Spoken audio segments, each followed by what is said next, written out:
Hans Eysenck was a biological psychologist. He was the first to do a physiological study in personality, one on how caffeine affects extroverts and introverts differently. Eysenck theorized that extroverts are operating below the needed arousal level, meaning that they need more arousal to be comfortable. If not enough, they get bored. It's hard for them to concentrate, and they even get sleepy.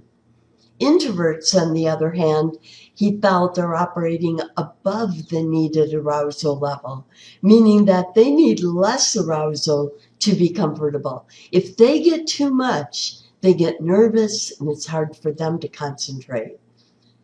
Thus, he predicted that extroverts react less to coffee, introverts more. This was confirmed with studies of blood pressure and galvanic skin response. Later, other physiologists showed the same with EEG brainwaves, EKG evidence, which would be cardiovascular, right?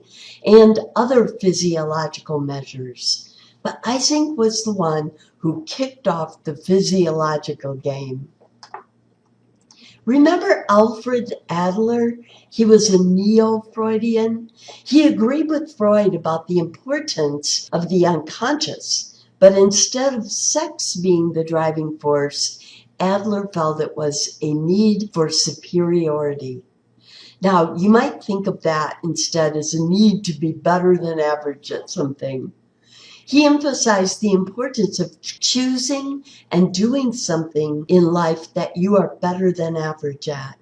He found, for instance, that a car mechanic who feels like he or she is one of the best in town has more life happiness than a doctor who feels that he or she is average among doctors in town.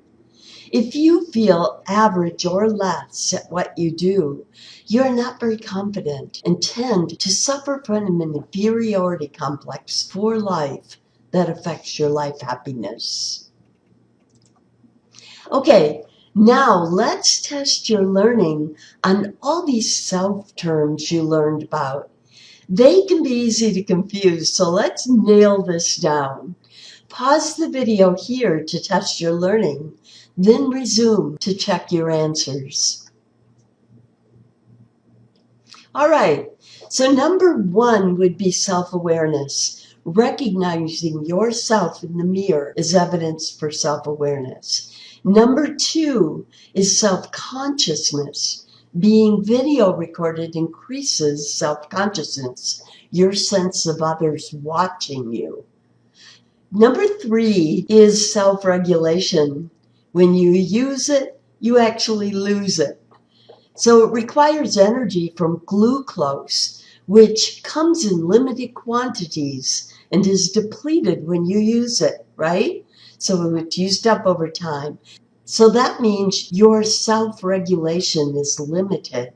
Something called the Goldilocks effect is needed here. This would be number 4, right? Not too much and not too little. That's called the Goldilocks effect in psychology, and that would be self-enhancement. So good to have a little bit of that, to think you're better than you really are, but not good to think you're too much better than what you really are. And when I say good, I mean for psychological health. Number 5 would be self-congruency.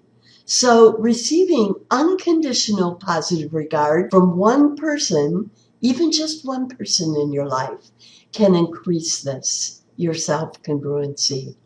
Number 6, giving people positive feedback can increase and the answer is self-esteem. Self-esteem. So don't get self-consciousness and self-awareness mixed up. Here's a good way, a good trick for teasing them apart. Remember that self-awareness is your awareness of yourself as a separate entity. Self-consciousness is a sense of yourself as seen through others' eyes and their judgment.